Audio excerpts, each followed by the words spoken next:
Iyan and start recording mga kalapit. Welcome sa isa na namang reaction video.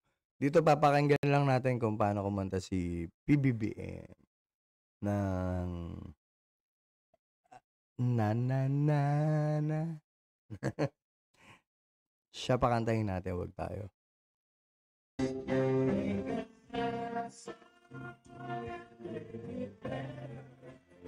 To the world, rock and roll. Kakat-kat natin baka maano tayo, ma-strike.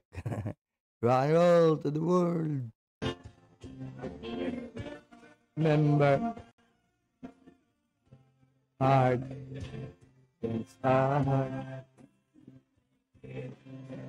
Better, better, better, better.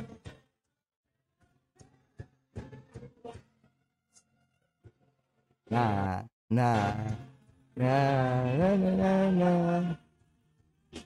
Na, na, na, na. Na, na, na. Ba't napunta dyan? Balik tayo doon. Ayun, so, isn't it ironic? Don't you think?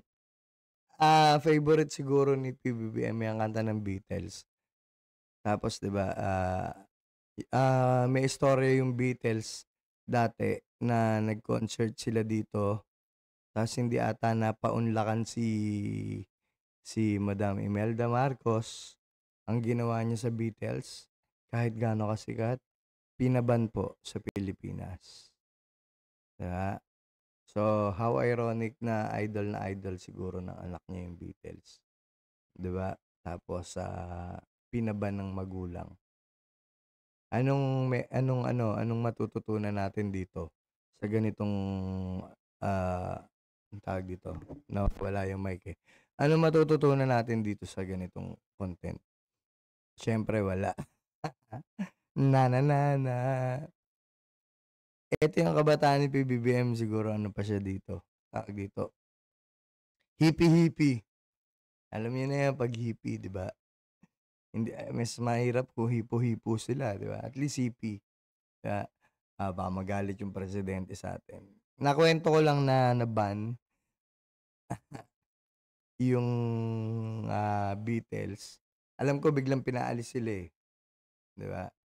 Pinaalis na lang sila sa Pilipinas. Ganon. Alam ko pinaglakad pa nga sa ata sila. Kayo nang bahala maghanap ng history. Basta binigyan ko kayo ng clue. Hanapin nyo yung history, basahin nyo yun. Malalaman nyo kung anong ginawa ng dating First Lady sa Beatles. So, yun lang mga kalapid. Maraming salamat and stop recording.